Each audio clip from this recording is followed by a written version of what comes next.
Assalamualaikum warahmatullahi wabarakatuh.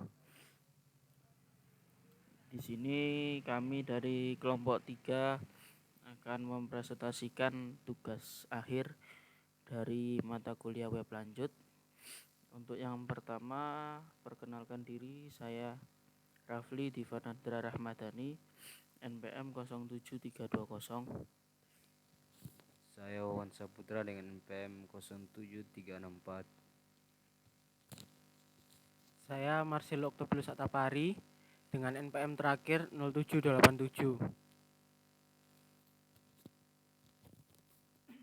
Pada tugas akhir ini kami membuat sebuah sistem informasi toko konveksi dengan menggunakan framework backend Laravel dan juga framework frontend-nya yaitu Vue.js.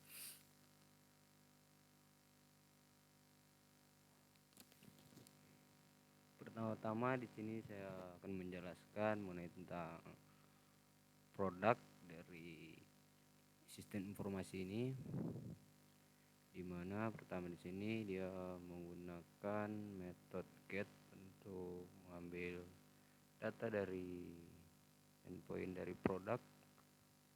Terus sini dia menggunakan metode delete untuk menghapus data yang ada pada produk. Nah, kemudian di sini kenapa di sini menggunakan memanggil endpoint image yang ada pada store? Karena yang dipanggil itu adalah nama dari pada gambar yang akan dimasukkan pada produk. Kemudian sini ada untuk create dari produk. Pertama pada create ini di sini ada ini untuk create produk. Kemudian di sini ada reaktif untuk mendeklarasikan produk yang ada. Kemudian di sini menggunakan get, metode get pada SEO untuk memanggil untuk di API untuk memanggil ukuran API ukuran. Terus di sini get mengambil data dari kategori untuk create pada produk. Kemudian di sini untuk create produk ini metode post ada produk.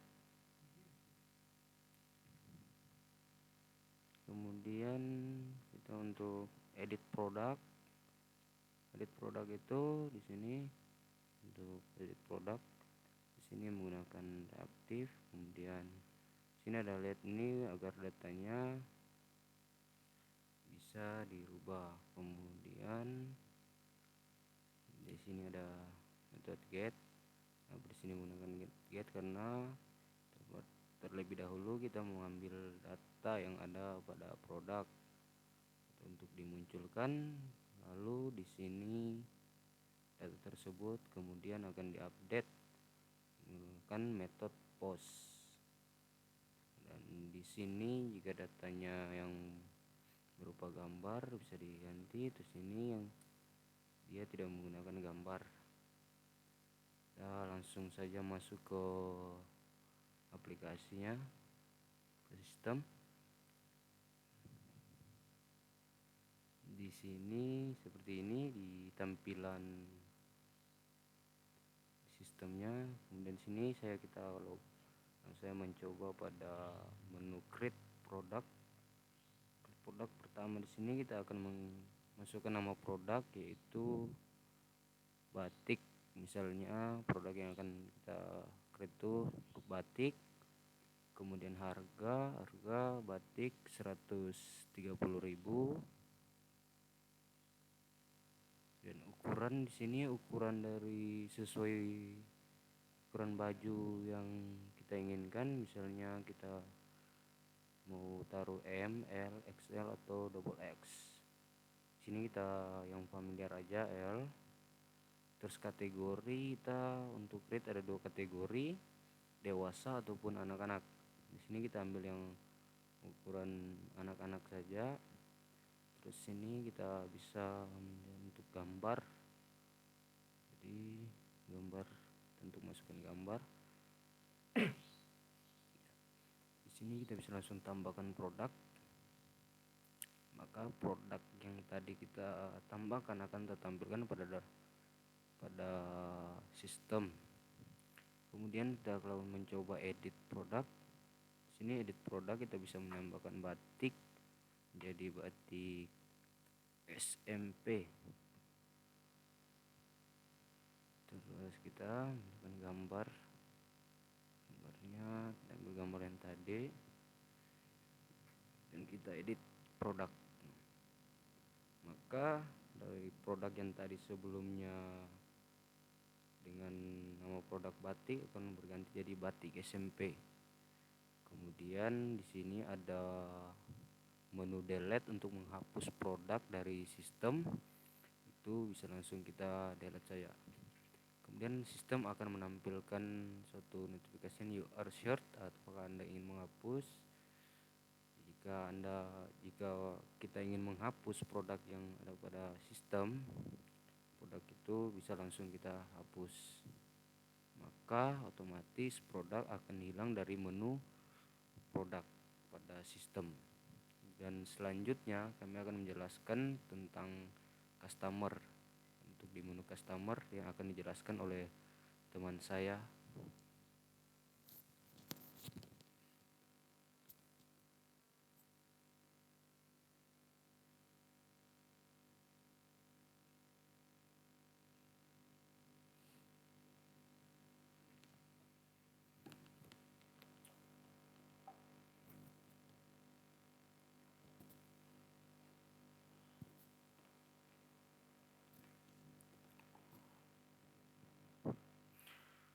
Oke, untuk pada halaman show customer di sini terdapat sebuah pagination di dalam halaman tersebut yang digunakan untuk mengatur baris pada tabel, yang mana untuk tabelnya berisikan 5 baris tiap satu halaman. Lalu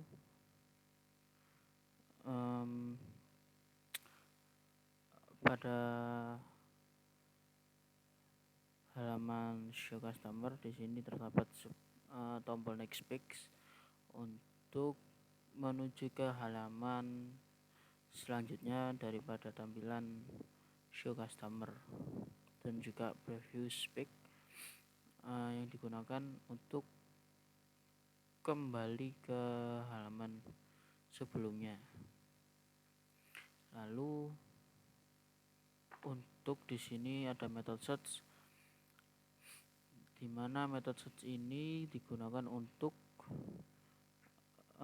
mencari nama customer pada tabel customer. Lalu juga di sini terdapat sebuah metode get yang diambil dari customer yang digunakan untuk mengambil data. Lalu juga terdapat delete customer yang menggunakan metode delete yang endpointnya ditujukan ke customer. Lalu untuk create customer,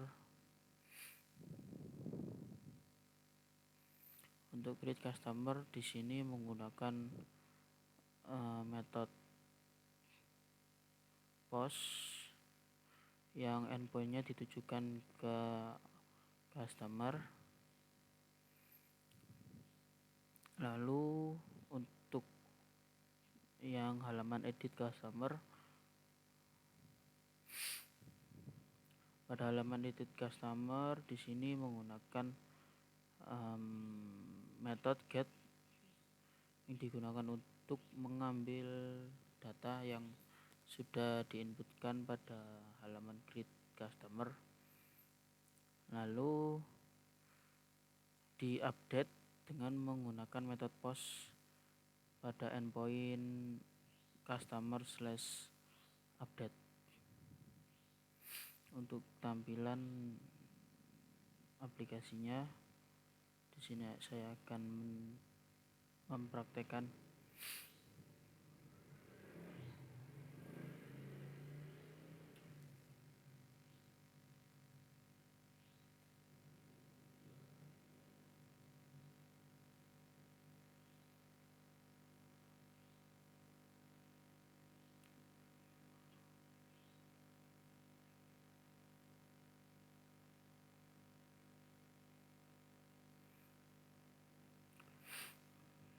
alamat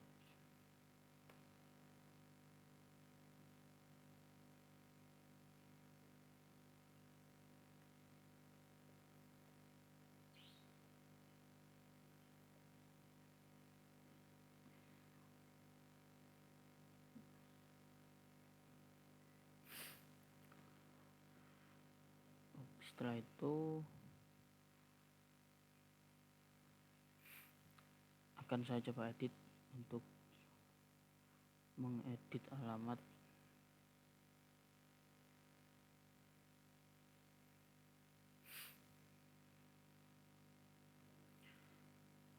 di sini. Juga terdapat search bar yang digunakan untuk mencari nama customer. Di sini sudah tampil untuk nama SMP Cendekiawan. Lalu untuk menghapusnya kita klik tombol delete, ada notif. Jika yakin ingin menghapus, kita klik OK. Dan hasilnya datanya sudah hilang.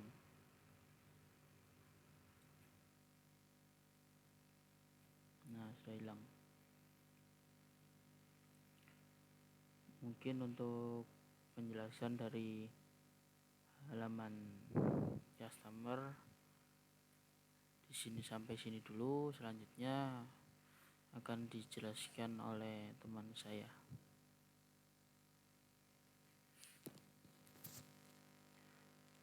Oke, selanjutnya saya akan menjelaskan untuk tampilan transaksi. Nah, di tampilan transaksi ini ada dua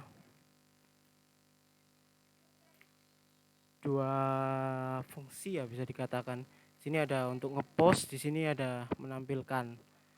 Pada tampilan ini pertama-tama saya akan menjelaskan untuk tampilan ini, tabel ini.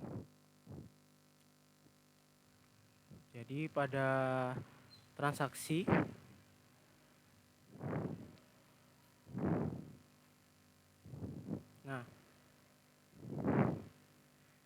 di sini ada all mounted menggunakan transaksi, di mana dia harus menguji menggunakan token karena endpoint dari API transaksi ini dikunci, jadi harus mengakses tokennya dulu menggunakan barrier token.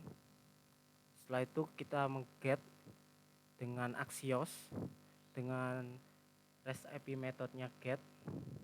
Setelah itu disimpan di dalam total transaksi. Nah, tetapi karena pada halaman ini menggunakan pagination, jadi tidak langsung ditampilkan secara semua, tapi ada fungsi untuk melakukan paginationnya. Jadi setelah total transaksi datanya telah diambil, ada fungsi untuk melakukan pagination. Di sini ada display post, yaitu di sini. Jadi dia ada display post. Nah, di dalam display post ini ada pengujian. Jadi kalau ada search query, dia akan mencari nama customer yang dituju.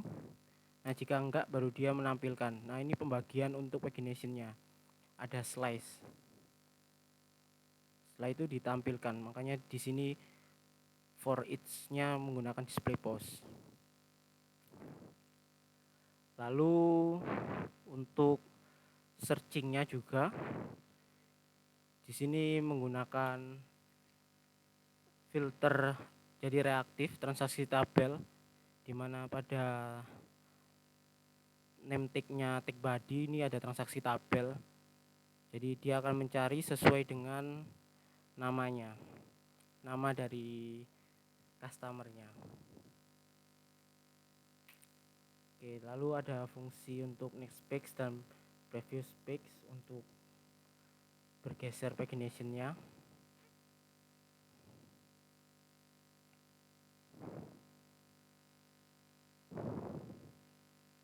Setelah itu yang atas ada fungsi untuk prevent create atau membuat transaksi baru, dimana di sini ada option yaitu seperti drop down. Ini ditarik dari customer yang telah diambil di unmounted ini. Jadi ini ada metode untuk get, dimana ini ada drop down untuk customer lalu disimpan di dalam customer, setelah itu dipanggil di sini. Nah, karena ini nge-push hanya untuk ID-nya saja, jadi di dalam fungsi create ini nantinya dia hanya di sini dia hanya mengirim ID customer dari endpoint API transaksi ini. Jadi ini adalah REST API method post yang mengirim ID customernya. Lalu dia akan nge-push ke halaman detail transaksi. Oke, sekarang saya coba saja. Ini untuk pencariannya ya. Ini udah bisa semua, misal SMP atau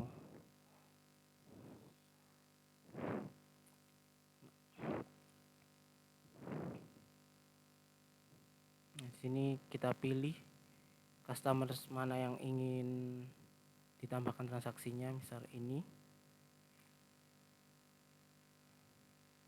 Nah, dia akan ke halaman detail transaksi. Di halaman detail transaksi ini ada drop down lagi untuk milih produknya.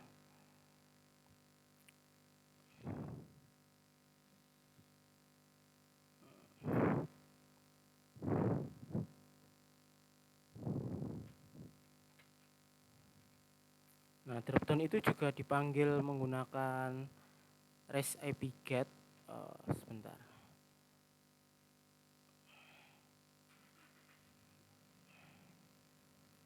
Nah, ini. Jadi ada unmounted menggunakan Axios method GET pada endpoint ini, lalu disimpan di dalam products, lalu dipanggil untuk menampilkan tampilan ininya. Setelah itu ada masukkan jumlahnya, jumlah yang diinginkan, lalu kita akan submit menggunakan metode create. Dalam metode create ini akan menggunakan post. Nah, menggunakan metode post. Oh ya, karena yang dikirim ini bisa datanya bentuk array, jadi akan di map dulu. Jadi itemsnya ini di map untuk ID produk dan jumlahnya. Setelah itu baru dikirim. Jadi data ini karena bersifat array di map dulu. Sama seperti tadi harus ada barrier tokennya, jadi ada pengujian untuk ngecek apakah tokennya sesuai. Jika sesuai, maka dia baru bisa mengepush. Lalu ada alert untuk transaksi berhasil ditambahkan, lalu dia akan kembali ke dalam halaman transaksi ini.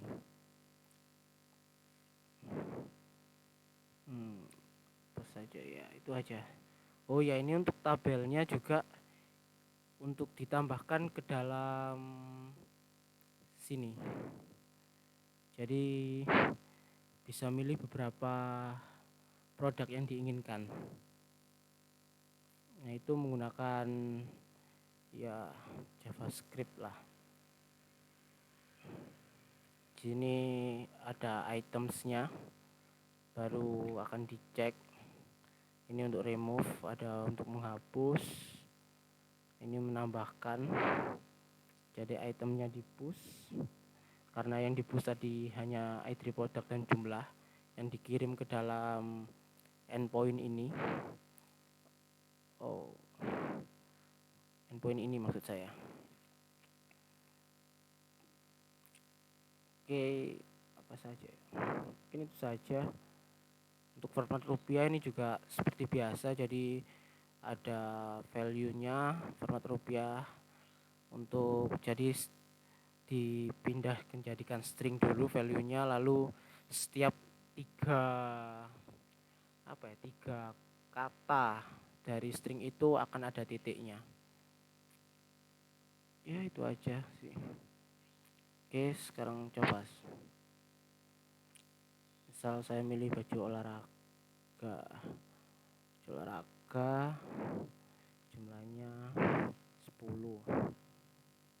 Lalu saya pengen beli baju putih abu-abu, jumlahnya 20. Lalu kita tambahkan transaksinya. Nah, dia akan kembali ke halaman transaksi tadi.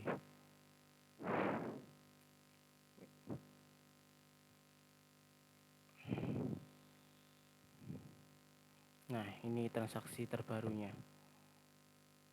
Tanggal 30 bulan 6. Oke. Oh iya, di sini juga ada detail di mana akan menampilkan detail-detail tiap transaksinya. Nah, di sini ada nama, alamat, nomor telepon, dan rincian produk yang dibeli. Ada putih merah, putih abu-abu, baju olahraga. Di sini melakukan metode get, REST API method get pada halaman ini, show detail ini.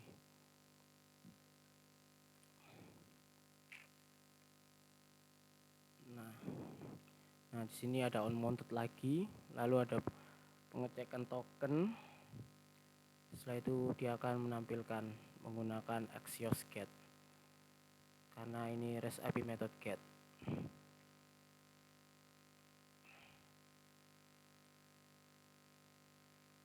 Sesuai dengan ID transaksinya ya, karena ID transaksi ini dipilih melalui kursor. Jadi kita ngambil IP transaksi, ID transaksinya keberapa, baru disimpan di dalam transaksi, lalu dipanggil di dalam V4.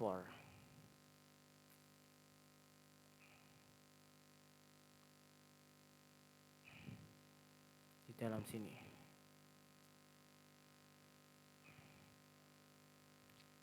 Nah, ini.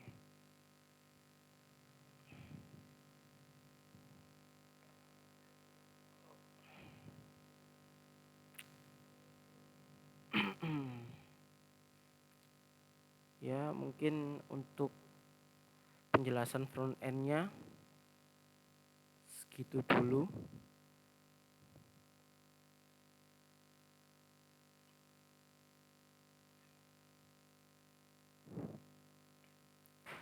Oh ya, karena kemarin Pak Nanang menambahkan tugas untuk menambahkan grafik, di sini juga sudah ada grafik.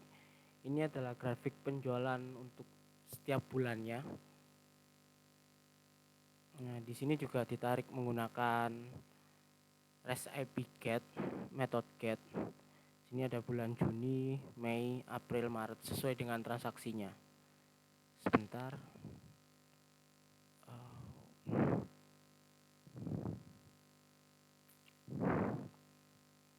Nah, di sini. Nah, ini ada import. Jadi menggunakan library dari chart.js, ada berbagai yang diimport, ada chart, linear scale, title, line controller, dan lain-lainnya. Lalu ada DJS juga, itu untuk mengambil bulannya. Lalu ada Axios ya tadi untuk melakukan method get. Nah, di sini ada total transaksi, jumlah transaksi, dan line chart. Sini menggunakan data reaktif semua ya. Lalu di sini ada data bulan. Nah, ini untuk mengget bulan-bulan apa saja yang telah melakukan transaksinya. Nah, lalu ini untuk mengambil jumlah transaksi tiap bulannya. Jadi ada bulan transaksi. Di sini saya menambahkan total transaksi di tiap bulannya. Lalu disimpan di dalam jumlah transaksi ini. Nah, setelah itu ada inisialisasi line chart. Sini ada bulan transaksi dan juga jumlah transaksinya. Label sini untuk bulannya. Jadi Juni, Mei, April, Maret. Lalu datasetnya. Nah, ini ada total transaksi per bulan dengan datanya ini jumlah transaksi yang telah dihitung menggunakan for ini. Jadi jumlah dari tiap-tiap transaksi itu ada apa saja akan diinputkan di sini. Setelah itu ada ini ada responsive scale dan lain-lainnya untuk mengatur grafiknya. Nah, ini untuk ngegetnya. Metode untuk ngegetnya ada endpoint dari backend-nya. Sini menggunakan Axios Get juga. Lalu tadi disimpan dalam total transaksi lalu dilakukan pada fungsi data bulan tadi. Ini. Oke. Mungkin itu saja penjelasannya.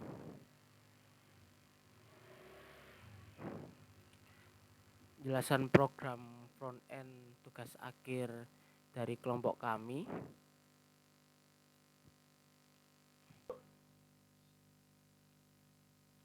Oke, di sini setelah kami tadi menjelaskan bagian front end, di sini kami akan melanjutkan di bagian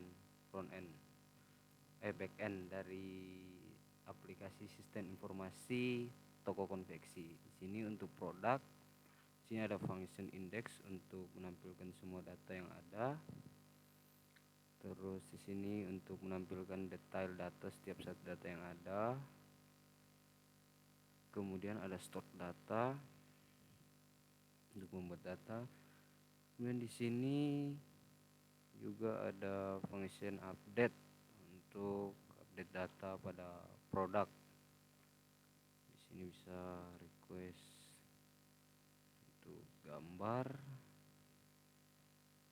Kemudian di sini ada function destroy untuk menghapus data yang dari database. Di sini saya akan menjelaskan lagi di produk.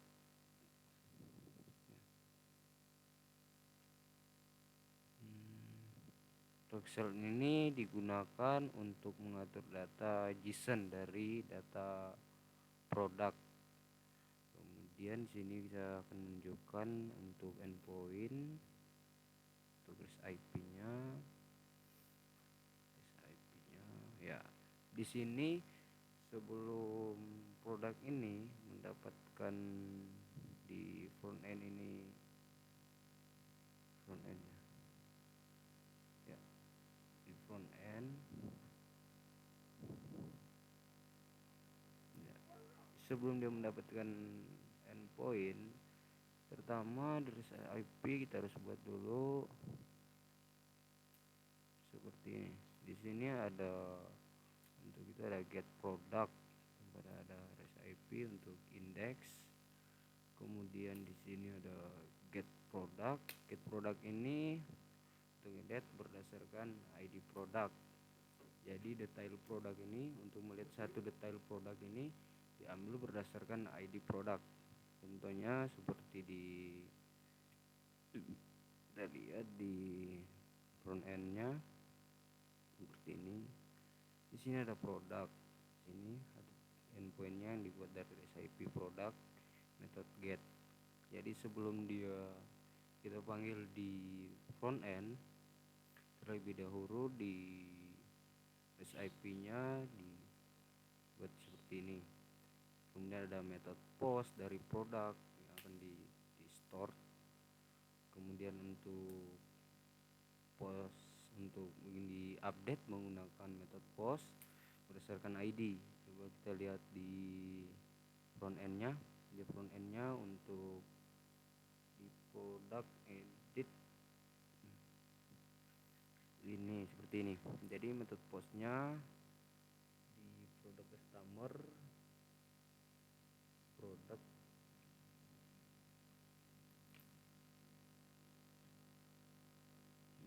di produk sini ada dot update ini sini seperti ini sini.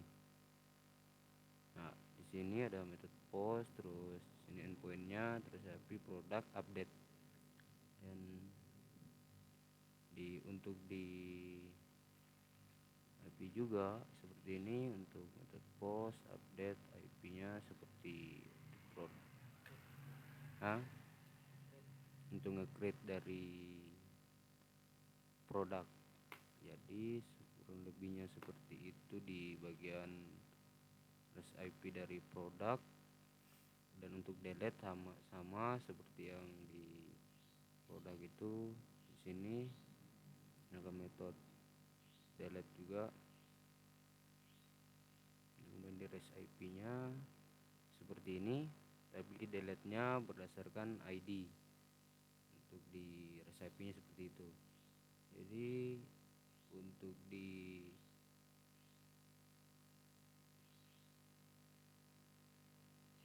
produknya nih seperti ini untuk REST IP-nya atau endpoint dari menggunakan metode delete dari produk. Jadi kurang lebih seperti itu untuk di backend dari produk. Dan selanjutnya untuk customer akan dijelaskan teman saya Muhammad Rafidi Fernanda Ramadhani.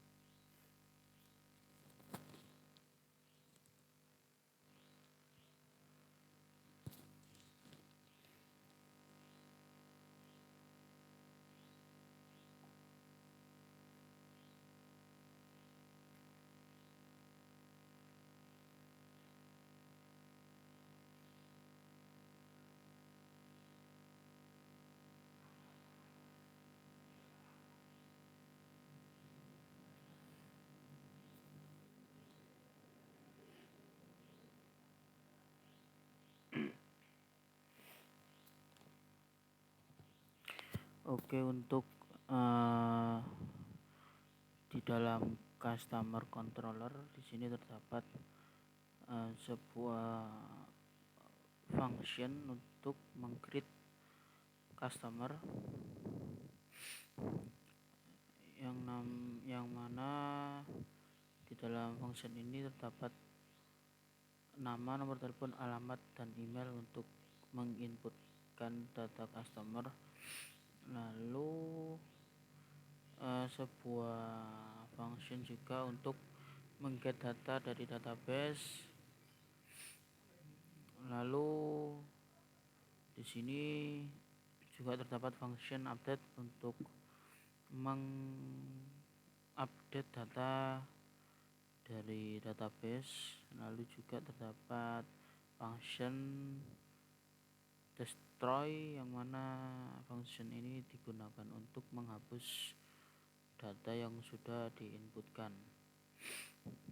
Lalu di sini saya akan menjelaskan ada customer resource. Sini di dalamnya terdapat sebuah return yang mana di sini ditunjukkan kepada ID customer, nama customer, alamat, dan juga email, nomor telepon. Lalu untuk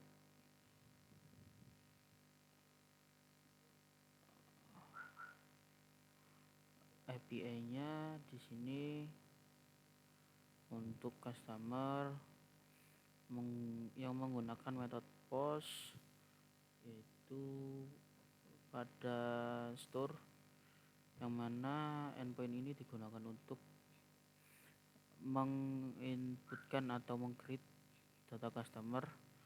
Lalu juga terdapat sebuah API get yang mana digunakan untuk mengget atau mengambil data dari database. Lalu di sini juga terdapat metode get yang berfungsi untuk mengambil data juga. Lalu API post, metode post yang digunakan untuk mengupdate data customer. Lalu terdapat juga API delete yang mana endpoint ini ditujukan untuk menghapus data customer yang sudah diinputkan pada halaman create customer. Lalu selanjutnya akan dijelaskan oleh teman saya Marcelo. Oke, selanjutnya saya akan menjelaskan backend untuk transaksinya.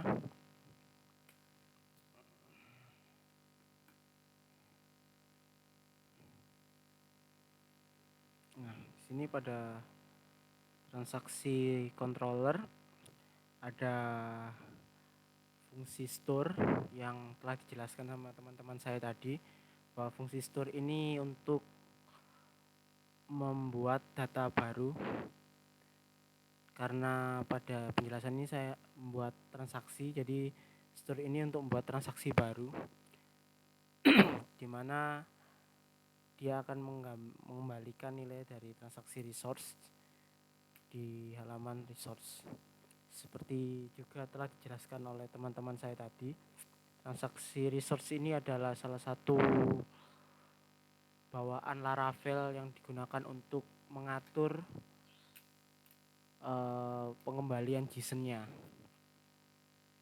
Nah, di sini ada store untuk transaksi resource, lalu ada index ini untuk mengambil semua data transaksinya. Jadi dari store ini akan dipanggil di API store pada transaksi store, dia akan membuat transaksi baru. Jadi dia membuat endpoint post seperti di front end-nya dia akan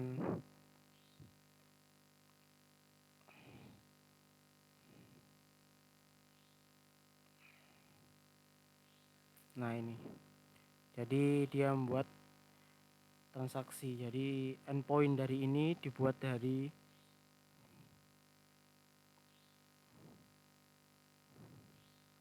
routing ini untuk melakukan store atau membuat transaksi baru. Lalu nge-get transaksinya, dia akan meng-get dari fungsi index, di mana di index ini akan mengembalikan tadi transaksi resource. Di dalam transaksi resource ini nilai-nilai yang dikembalikan JSON-nya ada nama, alamat, nomor telepon admin, tanggal, dan produk pada transaksi itu apa saja. Lalu ada total transaksi. Total transaksi ini dia menghitung harga dari produknya. Jadi tiap-tiap produk ini dihitung untuk dijumlahkan totalnya, lalu akan dipanggil di sini. Seperti pada fungsi ini bagian front end-nya untuk show detail. Nah, jadi ini mengembalikan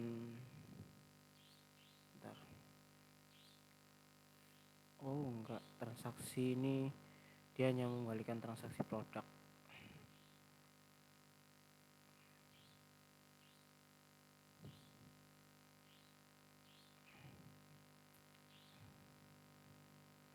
Nah, ini dia hanya mengembalikan transaksi produknya saja.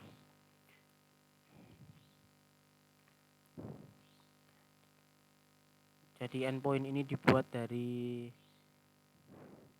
backend ini. Oke, begitu juga selanjutnya untuk grafiknya tadi. Nah, grafik ini sama, cuman hanya resource-nya saja nilai yang ingin saya kembalikan. Sebenarnya hampir sama, cuman date format-nya berbeda karena untuk fungsi yang saya gunakan untuk bagian yang kami gunakan untuk bagian front end-nya.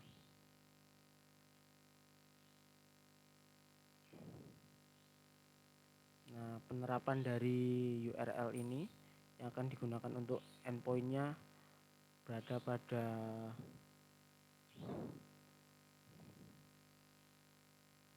ini. Jadi dia endpoint ini di get dari backend ini. Oke, begitu juga untuk get ini detail seperti yang jelaskan teman-teman saya tadi. Jadi detail ini hanya menampilkan satu transaksinya saja, dimana endpointnya ini. Begitu juga dengan delete. Mungkin teman-teman saya tadi lupa, setiap delete yang telah dibuat di backend ini dia merupakan soft delete. Jadi tampilan pada front end dia akan terhapus, melainkan pada sisi database-nya dia tidak akan terhapus, tetap tersimpan di dalam database. Karena ini penggunaan sistem web untuk admin, jadi sebaiknya database itu tidak dihapus, melainkan hanya di soft delete. Jadi database-nya tetap tersimpan data-datanya. Ya, begitu juga dengan detail transaksi, nggak jauh berbeda dari yang tadi.